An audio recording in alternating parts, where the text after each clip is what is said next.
Halo keluarga Indonesia, saya Bangunan. Bangunan gedung harus dikelola dengan baik agar terselenggara secara tertib, andal, serasi dan selaras dengan lingkungan. Oleh sebab itu diperlukan kebijakan pemerintah untuk mengaturnya. IMB dan SLF adalah instrumen pengendali penyelenggaraan pembangunan agar persyaratan administratif dan teknis bangunan dapat terpenuhi sesuai dengan syarat dan ketentuan mendirikan bangunan, serta pemanfaatannya sesuai dengan fungsi bangunan yang diizinkan. Semestinya, sebelum membeli atau menyewa tanah dan atau bangunan, kita harus mendapatkan informasi terkait peruntukan tanah di lokasi tersebut sesuai ketentuan tata ruang pada pemerintah daerah melalui Dinas Tata Ruang atau Tata Kota. Bener.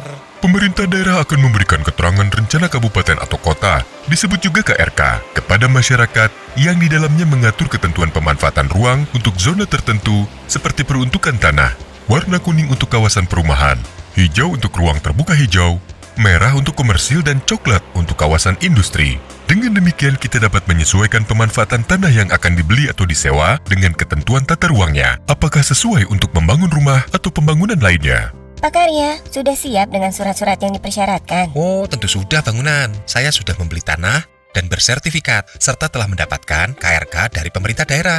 Saya segera berkonsultasi dengan arsitek, agar desain bangunan yang saya inginkan sesuai dengan KRK dan memenuhi persyaratan administratif dan teknis bangunan.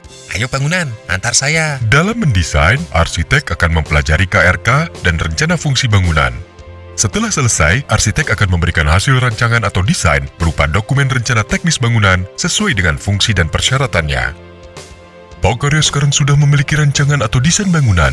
Ayo, kita mengurus IMB atau izin mendirikan bangunan ke kantor atau instansi yang berada di kabupaten atau kota dengan membawa sertifikat, KRK, dan dokumen rencana teknis bangunan.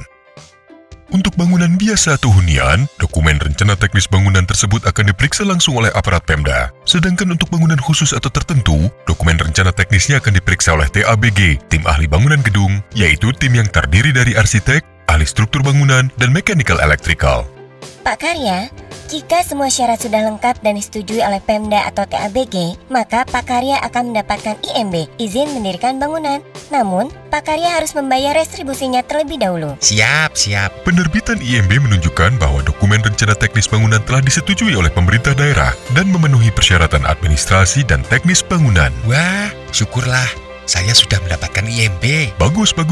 Sekarang Pak Karya dapat segera melaksanakan pembangunan sesuai dengan IMB. Bangunan saya sudah selesai. Bagus kan? Bagus Pak Karya, bangunan ini telah sesuai dengan IMB.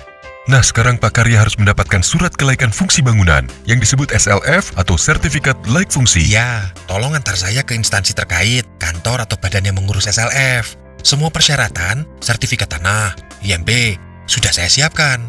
Termasuk as-built drawing atau gambar dokumen yang sesuai dengan bangunan yang terbangun. Mari saya antar. Bangunan hunian akan dikaji secara teknis oleh aparat Pemda, sedangkan untuk bangunan khusus akan dilakukan oleh pengawas atau konsultan yang memiliki keahlian pengkajian teknis dari instansi atau kantor yang berwenang.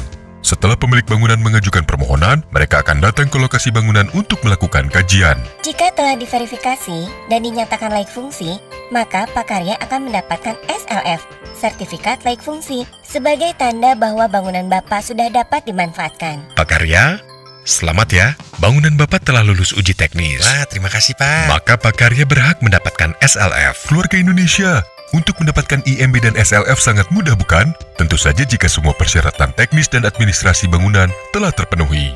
Ayo, kita wujudkan pembangunan yang tertib, serasi, dan selaras dengan lingkungan.